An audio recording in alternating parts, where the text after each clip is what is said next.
Hi friends, welcome to honey stories. నేను మీ లక్ష్మి. అసుర love and war 89 episode యార్.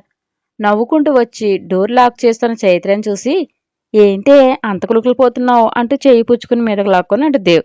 అత్తమ్మ పైకే గడ్డులా కనిపిస్తారు, మనసు మంచిదే అంది. మా అమ్మతో బాండింగ్ బాగానే మిల్క్ చేస్తున్నావే. మరి నా అత్తమ్మ కదా అంటూ కళ్ళు తిప్పింది. అబ్బో అవునా అంటూ మెడ మీద ముద్దు పెట్టాడు. విగ్గు గడ్డాలు పీకి టేబుల్ మీదకి విసిరి దేవి మేడ చుట్టూ చేతులు వేసి, ఈ డ్రెస్తో బేబీ బంప్తో తిరుగుతావా అని విక్రిస్తున్నారు అత్తమ్మ అని మూతి ముడిచింది. నిజమేనే, టైం బ్యాడ్ అయ్యి బుజ్జిది బజ్జులోకి వస్తే ఎలా అంటూ చీటీ ఇచ్చేశాడు. ఏముంది, 800 అవుతుంది అంతే అని కింద పెదవి విల్లులా విరిచింది. అమ్మో నాకు బ్యాడ్ నేమ్ వచ్చేస్తుంది అంటూ భయం నటించాడు. గుర్రుగా చూసి, లైఫ్ లాంగ్ నన్ను ఈ కాస్ట్యూమ్కి పరిమితం చేస్తావా అంది. నీ అందాల విందు మిస్ అవుతున్నాయని నేను గోల పెడుతుంటే ఈ కాస్ట్యూమ్లో ఎందుకు ఉంచుతానే, మేబీ ఇంకో 15 డేస్ అంతే. అంత కరెక్ట్గా ఎలా చెప్తున్నావు శివా?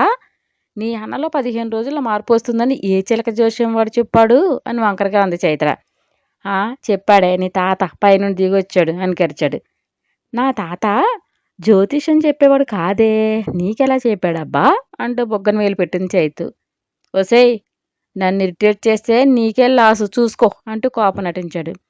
ఐబ్రో అప్ చేసి, ఏంటి లాస్ ఇప్పుడేదో లాభాల్లో ఉన్నట్టు అని బలుపుగా అడిగింది. మాటలు బాగా నేర్చేవా జింక, ఎప్పుడు మౌనంగా ఉండాలి ఏంటి, మేమే ముదిరాం బాబు అంటూ మూతి తిప్పింది. మాటలతో టైం వేస్ట్ చేస్తావా లేక బేబీని తెచ్చుకునే పని మొదలు పెడదామా అంటూ హస్కీ వాయిస్తో అన్నాడు. ముందు నా కాస్ట్యూమ్ సంగతి గురించి తేల్చాకే ఏదైనా. అబ్బా, రోషిని 15 డేస్ ఉంటుందే, తను వెళ్తుంటే దోపిన ఆమెకి ఏం చేస్తాడు, ఎన్నాళ్ళు దాచుకుంటాడు తన ప్రేమని? రేపటి నుండి మరింత డోసు పెంచుతున్నారా? చెప్పేతారన్నీ నీ మొహం చూడు. ముందు ఈ గుడ్డలు పీకి పడేసి రొమాంటిక్ కాస్ట్యూమ్లోకి చేంజ్ అవ్వు, చిరాకు దొబ్బుతుంది వీటిని చూసి అని మొహం చిట్లించాడు. ఇక నుంచి నైట్ కూడా ఇవే వేసుకుంటావు, ఏం చేసుకుంటావు చేసుకో అని బెడ్ ఎక్కబోయింది. అమాంతం చేతులతో పైకెత్తి, ఏంటి ఎకరాలు దొబ్బుతున్నావు, ఎలా మార్చో నేను చూస్తా అంటూ వాష్రూమ్కి తీసుకెళ్ళాడు. నేను ఇప్పుడే బాత్ చేసా, తడపకు అంటూ మిడతలా ఎగిరింది. బుజ్జి బంగారం అంటే నువ్వెక్కడ మాట వింటావే అని నవ్వి షవర్ కింద నిలబెట్టాడు దేవ్. ప్లీజ్ శివా వద్దు అంటూ క్యూట్గా చూసింది. మరి డ్రెస్ మార్చి వస్తావా రూమ్కి రాగానే అని కళ్ళు ఎగరేశాడు. మూతి మూవర ముందుకు తెచ్చి ముడుస్తూ, ఏంటి రొబాబ్ దీన్ని తీవ్రంగా ఖండిస్తున్నాం అధ్యక్ష అంటూ గింజుకుంది. మూయవే నోరు, చెప్పింది చేస్తే అంటే ఓకే, లేదంటే చూసుకో అని. రే చైతుగే, డబ్ రొమాన్స్ చేసుకుందామా, బాగుంటుంది అని హస్కీ వాయిస్ అన్నాడు. అంటే పెదవులు సాగేసి వ్యంగ్యంగా నవ్వి, చంపుతా నాకు నచ్చని నాతో చేస్తే, ట్రై చేద్దాం, నచ్చకపోతే ఇంకెప్పుడు వద్దు సరేనా అంటూ టబ్లోకి దించాడు. పోసేవా నీకు పైత్యం పెరిగింది అంటూ వాటర్ తపతపా కొట్టింది చైతు.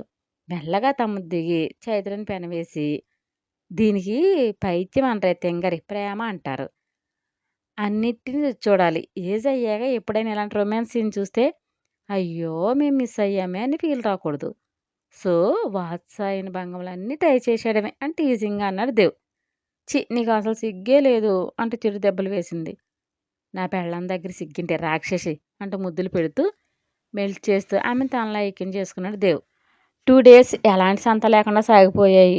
రూమ్కి వెళ్తున్న మేకని చిటికెన వేసి పిలిచాడు దేవ్. తల తిప్పి పొగరుగా చూసింది మేక. డైలీ నా రూమ్ దగ్గరకు రావాల్సినంత అవసరం నీకేంటి అని వాడైన చూపులు వేడిగా విసురుతూ అడిగాడు దేవ్. నిర్లక్ష్యంగా చూసి, నా చెల్లెలు లేదు కదా, విరహంతో రగిలిపోతున్నావా లేక అల్జిత్ గారితో కమిట్ అయ్యావో అని చిన్న డౌట్ వచ్చి క్లారిఫై చేసుకోవడానికి వచ్చా. నో యూస్, ఇద్దరు జెంట్స్ ఒకే రూమ్ షేర్ చేసుకుంటూ డోర్స్ అంత బిగించుకుంటున్నారంటే సంథింగ్ ఈజ్ రాంగ్. నాలానే చేతి ఉంటుంది కదా, కాసేపు నన్ను దానిలో ఊహించుకో, స్వర్గాన్ని చూపిస్తా అంటూ నోటి దోలు చూపించింది. మేఘవాగుడికి బ్లడ్ బాయిల్ అయ్యి, యూ బ్లిడీ బీ అంటూ లాగి దవడ మీద పీకాడు దేవ్. పైన ఉన్న గెలాక్స్ అంతా పాపకాళ్ళ ముందు ప్రత్యక్షమై తల గ్లోబులా తిరిగింది. దగ్గరికి వెళ్ళి జుట్టు పట్టుకుని గుంజుతూ, నువ్వంటే సిగ్గు లేకుండా ఎగ్గు లేకుండా నచ్చిన వాళ్ళతో పోరులుతావని నేను అలాంటి వాడిని అనుకుంటున్నావా అని రౌద్రవాదంతో అడిగాడు. వదులు, నా మీద చేయి వేస్తావు కదూ, దీనికి నువ్వు పే చేస్తావు చూసుకో అంటూ ప్రగల్భాలు పలికింది. ఏం చేస్తావో నేను చూస్తా అని విసిరి, నా సహనాన్ని చేతగాంతనం అనుకుని ఎగిరితే చంపి పాతేస్తాను, సీ యువర్ అండ్ బాస్టర్డ్ అని వార్నింగ్ ఇచ్చాడు కోపంతో బుసలు కొడుతూ. అది చూస్తా, దాన్ని ఎక్కడ దాచినా కాపాడుకోలేవు, నేనేం చేయగలనో చూపిస్తా అంటూ వెళ్ళింది మేఘ. బగ్గున మండుతున్న దేవు భుజం మీద చెయ్యి వేసి కూల్ దేవ్ అంటూ తట్టింది రోషిని. తన యాంగర్ని కష్టంగా కంట్రోల్ చేసుకుంటూ హా అన్నాడు దేవ్. వెళ్ళు లేట్ అయింది అందామె. పెద్ద పెద్ద ఆంగులు వేసుకుంటూ తన రూమ్కి వెళ్ళాడు దేవ్. మేఘ ఇంట్లోకి ఎంట్రీ ఇచ్చాక ఆడుక్కో కెమెరా పెట్టినట్టు పెట్టించాడు. డైలీ నైట్ తన రూమ్ దగ్గరికి రావడం, అందులో చూసి అడిగితే తలబిరు సమాధానం చెప్పి చెంప పేలేలా చేసుకుంది. రోషిని రూమ్కి వెళ్ళింది. జహాను బుక్ రీడ్ చేస్తుంది. ఆమె రావడం చూసి లైట్ స్మైల్ ఇచ్చింది. డల్గా ఉన్న రోషినిని చూసి ఏమైంది అలా ఉన్నారు అంటూ బుక్ పక్కన పెట్టింది. ఆ గాల్ మరీ దిగజారి బిహేవ్ చేస్తుంది జాను అని అసహనంగా అంది. మళ్ళీ ఏం చేసింది దరిద్రం మొహంది అంటూ మొహం చిట్లించింది జాను. జరిగింది చెప్పి దేవుగారు చాలా సఫర్ అవుతున్నారు జాను. ఒక బంధం నిలబెట్టుకోవడం కోసం ఎంత యుద్ధం చేయాలా అని నాకే ఆశ్చర్యంగా ఉంది. చైత్ర చాలా అదృష్టవంతురాలు దేవులాంటి వ్యక్తి ప్రేమ పొందినందుకు అంత రోషిని. మనసారా ప్రేమిస్తుందే తెలుస్తుంది ఆ ఫీలింగ్ విలువ. మేఘలాంటి వాళ్ళకి ఏమేం తెలుస్తుంది ప్రేమ విలువ అని హేళన చేస్తూ మీరు నిద్రపోండి అంటూ బెడ్ దిగిన జాను. పడుకుని నుదుటి మీద చేతిని పెట్టుకుని ఆలోచనలో మునిగిపోయింది రోషిని. కోపంగా బయటికి వచ్చి డోర్ వేసి వేగంగా మేఘ రూమ్కి వెళ్ళింది జాను. దేవ్ చేయి వాటంగా ఉండడంతో హస్తముద్ర చెంప మీద బలంగా పడింది. మిర్రర్లో చూసుకుంటూ బొస కొడుతూ నన్నే కొడతావా? ఈ చెంప దెబ్బ రేపు నీ అన్నదమ్ముల మధ్య మరింత చిచ్చు రగిలించేలా చేస్తాను చూడరా అంటూ వీరాలిపోతుంది. డోర్ నాక్ చేసిన సౌండ్ వచ్చింది. అసహనంగా ఈ ఇంట్లో నైట్ టైం కూడా పీస్ఫుల్గా ఉండనివ్వరు, ఇదేం దరిద్రమో గాని అంటూ వెళ్ళి డోర్ ఓపెన్ చేసింది మేఘ. ఎదురుగా జానుని చూసి మొహం చిట్లించి వాట్ అంట అరిచింది. ప్రాణాలు తీసేస్తాను నోరులేస్తే అది రౌద్రవంతో డెడ్లీ వార్నింగ్. జాను హోల్ యువర్ టంగ్ అంటే ఎగిరింది. ఏ నువ్వే వాగుతావా? ఏ రైట్స్ ఉన్నాయా నీకే? నీకు అసలు నీలాంటి క్యారెక్టర్ని మా ఇంటి గడప తొక్కే అర్హతే లేదని నీకు తెలుసా? వేద్ అనే దగ్గర అతి చేసినట్లు మా దగ్గర చేయకు, చంపి పాతేస్తా. అడిగే దిక్కు కూడా ఉండదు. ఏమనుకున్నావో? ఏంటి నీ బలుపు? ఏంటి నా అన్న మీద సెడైర్లు వేసేంత గొప్పదానివా నువ్వు? నీ బ్రతుకుచ్చి చైత్ర గురించి ఆలోచించి నిన్ను ఉపేక్షించడం లేదు, అది గుర్తుపెట్టుకో. ఒక క్షణం చాలు నిన్ను చంపడానికి అంటూ అరిచింది జాను. ఏయ్, నా క్యారెక్టర్ గురించి మాట్లాడే అర్హత నీకు లేదు. యూనో మీ అమ్మ నిన్ను నీ అయ్యని వదిలేసి ఎవరితోనూ లేచిపోయిందంట కదా. మరి నువ్వేదో ఉత్తమరాల్లో ఫోజు కొడతావేంటి? నన్ను చంపేస్తాడా? అయితే చంపేయచ్చు కదా. ఏ నీ అన్నకు దమ్ము సరిపడం లేదా అని వెగిలిగా నవ్వింది మేఘ. యూ అంటూ చెల్లుని పీకి వేలు చూపిస్తూ నా అన్నదమ్ముల గురించి మాట్లాడుకు. ఇక మా అమ్మ అంటావా? నీలాని ఆకాశానికి నిచ్చినేసి పాతాళంలో కూరిపోయింది. మీ అమ్మ ఉత్తమరాలు, నువ్వు నీచురాలివి కాదేంటే? నీతో పుట్టిన చైత్ర ప్యూర్ ఫెరల్స్ అయితే నువ్వేంటి వావి వరుస లేకుండా ఫొల్లే క్యారెక్టర్ లెస్ దానివి. నిన్ను ఏ యానిమల్తో కూడా పోల్చుకోలేను. అవి కూడా సిగ్గుపడతాయి. ఇప్పుడు చెప్పవే రోగ్ అంటూ కోపంగా అంది జాను. నా మీద చేసుకుంటావా? దీనికి మీరు పే చేస్తారు చూడండి. నువ్వు నీ అన్న మురిచే ప్యూర్ ఫెరల్స్ బతుకు ఛిద్రం ఆకపోతే నన్ను అడగండి. నేను మిస్ అయిన వితిన్ సెకండ్లో ఏం జరుగుతుందో మీరు ఊహించలేరు. అది గుర్తుపెట్టుకోండి. ఇచ్చిన లెక్చర్లు చాలు వెళ్ళ అంటూ డోర్ దబ్బుని వేసింది మేఘ.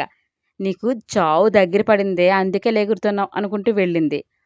అప్పుడే డోర్ తీసుకుని రూమ్ నుండి బయటకు వచ్చాడు వేద్. ఆ టైంలో జాను రావడం చూసి ఎరా నిద్రపోలేదా అని అడిగాడు. కోపంతో బుసలు కొడుతూ నిన్ను సూటిగా 4 ప్రశ్నలు అడుగుతా, సమాధానం చెబుతావా అందామె.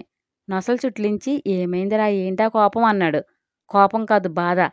నాన్న ఒక మాయలేడి వల్ల పడి తన ఉనికిని తానే కోల్పోయాడు అని తెలిసి బాధ. దానికోసం అయితే నువ్వు మాట్లాడకపోవడమే మంచిది చిన్ను అని గంభీరంగా అన్నాడు. మాట్లాడను, నా ప్రశ్నకు సమాధానం చెబితే. విసిగించకరా అని అసహనం వ్యక్తం చేశాడు. విసిగించడం కాదు, మనం ప్రేమించిన వ్యక్తి శ్వాస కూడా గుర్తుపడతాం కదా. మరి నువ్వెందుకు మనుషులో తేడాను గుర్తించలేకపోతున్నావు అన్నయ్య? రూపాలు ఒకటైనా నువ్వు కోరుకున్న మనసు వేరు, అది తెలీదా? ప్రేమించాని నీ మనసు మీద నువ్వు ముసుగు వేసుకున్నావు. ఆ ముసుగు తొలగిస్తే అసలు సత్యాలు నీ కంటికి కనిపిస్తాయి. కోపంతో విచక్షణ కోల్పోయి ఏవేవో చేస్తూ నిజమైన ప్రేమను దూరం చేసుకోకు. కొన్ని మాయల నుండి ఎంత త్వరగా బయటకు వస్తే నీకు అంత మంచిది. నీ సంతోషాలు కోరుకునే వాళ్ళల్లో నేను ఫస్ట్ ఉంటాను, అది మాత్రం గుర్తుపెట్టుకో అని బాధగా అంది జాను. జాను అంటూ పిలుస్తూ వచ్చింది రోషిని. ఎదురుగా వేద్ చేతిలో ఎంటీ వాటర్ బాటిల్ చూసి నీ పర్సనల్ అసిస్టెంట్ నీకు అన్ని సంవత్సరాలు కూడా చూడదా ఏంటి? ఇంట్లోకి తెచ్చిపెట్టుకున్నావు. మీరెవరు నా గురించి కేర్ చేయొద్దు అన్నట్లు. ఇదేంటి వాటర్ కూడా పట్టలేదా? సో సాడ్ వేద్ అని పెదవి విరిచి, పదరా అంటూ జాను చేతిని పట్టుకుని తీసుకెళ్తూ, చెప్పడం మర్చిపోయాను. నేను 10 డేస్‌లో వెళ్ళిపోతున్నాను. త్వరలో నాకు మైకేల్‌కి మ్యారేజ్ అని పిన్ పీకి బాంబు నెత్తిన పడేసిపోయి చేతిలో వాటర్ బాటిల్ జారవిడిచాడు వేద్. ఉదయం వేద్ జాగింగ్‌కి వెళ్ళి వచ్చేటప్పుడే బయట కాపు కాసి చెప్పాల్సినవి మానేసి, లేనివి చెప్పి, దేవ్ జాను కొట్టిన రీజన్ హైడ్ చేసి, తనకు అనుకూలంగా మలచి, చెప్పి బుడబుడ కన్నీరు కారుస్తూ, చెల్లెలు తప్పు చేస్తే నాకా పనిష్మెంట్ వేద్? నిన్ను నమ్మి వచ్చాను. నా రూపంలో నా చెల్లెలు నీ మనసు గాయం చేసింది. దానికి నేనే బాధ్యత. నన్ను బ్లేమ్ చేస్తూ చేసుకున్నాడు దేవ్ అంటూ వగలమారి ఏడుపులు ఏడ్చింది మేఘ. అన్నీ మౌనంగా విని లోపలికి వెళ్ళాడు వేద్. నేను ఇన్ని చెప్పినా అంత కూల్‌గా వెళ్తున్నాడేంటి అంటూ ఇరిటేట్ అయింది మేఘ. గంభీరమైన వదనంతో కిందకి దిగి వస్తున్నాడు దేవ్. తమ్ముడి వైపు వాడైన చూపులు విసురుతూ, మేఘని ఎందుకు టచ్ చేసావు అని సీరియస్‌గా అడిగాడు. తప్పుడు వాగుడు వాగింది. చెంప పగలగొట్టించుకుంది అని అంతకంటే వాడిగా చెప్పాడు. ఆడపిల్ల మీద చేయి చేసుకునే సంస్కారం కూడా ఉందా నీకు? తప్పు చేసింది ఎవరనేది చూడను. ఆడదైతే ఏంటి? మగాడైనా నాకు జెండర్‌తో పనుండదు అని పొగరుగా తల ఎగరేశాడు దేవ్. తప్పు చేసిన వాళ్ళ కొమ్ము కాస్తుంది మీరు. నీ వల్ల చిన్ను కూడా చెడిపోతుంది. అందరిని ప్రేమించే తను నీ వల్ల మరో విధంగా తయారైంది. దేవ్, నీ పద్ధతి మార్చుకోకపోతే నేను ఫర్దర్ స్టెప్ తీసుకోవాల్సొస్తుంది అన్నాడు వేద్. తీసుకో ఎవడు కాదన్నాడు? ఇక చిన్ను గురించి అంటావా? తనెప్పుడు న్యాయం వైపే ఉంటుంది. గడియ గడియకు మీలా మనసు మార్చుకోదు. ఎంతైనా ఘట్టమనేని వంశవారసురాలు కదా అని వంకరగా చెప్పి, నీ అసిస్టెంట్ హద్దుల్లో ఉండమను. లేకపోతే ఏమైపోయిందో నువ్వే కాదు, పైనుండి దేవుడే దిగివచ్చినా తెలుసుకోలేడు అని సీరియస్‌గా వార్నింగ్ ఇచ్చాడు. అది చూస్తాను. తను నా మనిషి. మీరు హద్దులు దాటితే నా రియాక్షన్ వేరుగా ఉంటుంది అన్నాడు. ఏం చేస్తావు? పీక తీసి మలేస్తావా? అంత దమ్ముంటే రా చూసుకుందాం. నేను ఉపేక్షించేది అమ్మ కోసం, అంతేగాని నిన్ను చూసి కాదు అని గుర్తుపెట్టుకో. తల్లిదండ్రుల ప్రేమకు విలువివ్వ నీకేం తెలుసు ప్రేమించే మనసు విలువ అని హేళన చేశాడు దేవ్. దేవ్, ఏంటా డిస్కషన్ అని పిలిచింది ఊర్మిళ. నథింగ్ మామ్, ఏదో జనరల్ టాపిక్స్ అంటూ కళ్ళతోనే కత్తులు దూసుకుంటూ వేద్ పైకి, దేవ్ కిందకి వెళ్ళారు. వేద్ సీరియస్ అవడం చూసిన మేఘ పెదవుల మీద క్రూయల్ స్మైల్ విరిసింది. ఎస్, నేను అనుకున్న రియాక్షన్ వేద్ నుంచి వచ్చిందోచ్. షో నా గెస్ తప్పలేదు. ఇక ఇన్నర్లో కోయి డ్యాన్స్ చేసింది. ఏంటి స్టెప్పులు, చెంపలు పేలిన మొహంలో దీపావళికి ఆకాశ వెలుగులు వెలుగుతున్నాయి. అన్నదమ్ములిద్దరు వాలి సుగ్రీవుల డి అంటే డి అని యుద్ధం చేసుకుంటుంటే నువ్వు చూసి ఆనందిద్దాం అనుకుంటున్నావా శూర్పణఖ పాప అంటూ సాగదీసింది చైత్ర. ఈవిల్ స్మైల్ ఇస్తూ, ఆల్రెడీ చిచ్చు రగిలించారా అల్జిత్, అది పెరగడమే కానీ ఆరడం ఉండదు అంటూ తల ఎగరేసింది.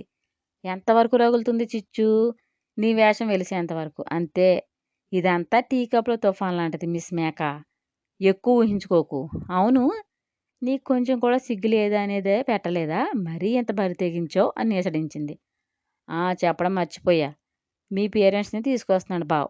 నీ వెకిలి వేషాల వాళ్ళకు లైవ్లో చూపిస్తే వాళ్ళకి తెలుస్తుంది కదా. ఇక నుంచి మాకు ఎంటర్టైన్మెంట్. నీ కన్నీరు బేబ్. చైత్ర ఇన్నోసెంట్ అని, తను మర్డర్ చేసే మనిషి కాదని మీ పేరెంట్స్ సర్టిఫికెట్ ఇస్తారు. అప్పుడు ఆడు డ్రామాలు. ఈ దెబ్బకు వేద్ కళ్ళకు కమ్మిన పొరలు కూడా తొలుగుతాయి. ఇప్పుడు వేయ్ తీన్మార్ అని వెకిలిగా నవ్వి వెళ్ళింది చైత్ర. హోనో, మా అమ్మ వాళ్ళు ఇక్కడికి వస్తే మొత్తం ప్లాన్ నాశనం అయిపోతుంది. వాడు నిజంగా నన్ను చంపేస్తాడు. వాళ్ళని ఇక్కడికి రాకుండా ఎలా ఆపాలి అని టెన్షన్ పడుతూ రూమ్కి వెళ్ళింది మేఘ. ఏం చేసినా వచ్చావు బావ్, అలా పరుగులు తీస్తుంది అని మెల్లగా అడిగింది జాను. మా అమ్మ వాళ్ళు వస్తున్నారని చెప్పాను అందుకే పరుగు అని నవ్వింది చైత్ర. మీ పేరెంట్స్ నిజంగా వస్తున్నారా? నాన్నకి బైపాస్ సర్జరీ చేయాలని చెప్పారంట. నాని ఫోన్ చేసి చెప్పింది. ఈ టైంలో ఆయనకు ప్రెజర్ పెట్టడం ఎందుకు అంటున్నాడు శివ అని డల్ అయింది చైత్ర. దీని పాపానికి హాయి ఎక్కువలా ఉంది. ఏదో ఒక ఆటంకం వస్తూనే ఉన్నాయి అంటే ఇరిటేట్ అయింది జాను. సారీ జాను, మా వల్ల మీరంతా సఫర్ అవుతున్నారు అని బాధపడింది. ఇది అయితే నిజమే అని వెనుక నుంచి వచ్చింది వాయిస్. వెనక్కి తిరిగి చూశారిద్దరు కోపంగా చూస్తూ. ఎప్పుడు మాట అనుకోవడం తెలియని అన్నదమ్ములిద్దరూ ఈరోజు కత్తులు దూసుకునే పరిస్థితి వచ్చిందంటే కేవలం మీ వల్లే అంది ఊర్మిళ. చిన్నమాం, ఎవరో చేసిందానికి చైతుని ఎందుకు బ్లేమ్ చేస్తావు? మన తప్పు కూడా ఉంది ఇందులో. అర్ణవ్ నీచం వల్ల ఇదంతా జరిగింది. ప్రేమించిన భార్యతో సంతోషంగా ఉండాల్సిన అన్నయ్య అనుక్షణం టెన్షన్తో ఉంటున్నాడు. దానికి వదిన బాధ్యురాలు కాదు, మనవాళ్లే. నీకు పెయిన్ ఉంటుంది మామ్, ఐ నో. బట్ ఆడపిల్ల మాకంటే కూడా తినే నీకు ఎక్కువ. అలాంటిది నువ్వే బ్లేమ్ చేస్తే ఎలా చెప్పు? మన చేతి వేళ్ళే ఒకలా ఉండవు. తోడబుట్టినంత మాత్రాన సెల్ఫిష్ కూడా కాదు. అతి నీచమైన మనస్తత్వం ఉన్న దానికోసం వదినని బాధ పెట్టకు మామ్ అంది జాను. అత్తమ్మ అన్నందుకు నాకేమీ బాధ లేదు జాను. తనన్నది నిజమే కదా! నేను నిన్నేమి తప్పు పడడం లేదు. అలా పడితే నా కొడుకు నీ గురించి చెప్పినప్పుడే 4 పీకేయి దాన్ని. బట్ మీ అక్కా చెల్లెల వల్ల నా బిడ్డ మనోవేదనకు గురవుతున్నాడు. అదే నా బాధంతా అని వెళ్ళింది ఊర్మిళ. మా అమ్మ మనసు మంచిదే చైతు. మాటే కాస్త కరకు. నువ్వు ఫీల్ అవ్వకు. చాలా మార్పు వచ్చింది తనలో. అదంతా నీ లక్ అని చెప్పొచ్చు అంది జాను. నాది లక్ అని పేలనంగా నవ్వింది చైత్ర.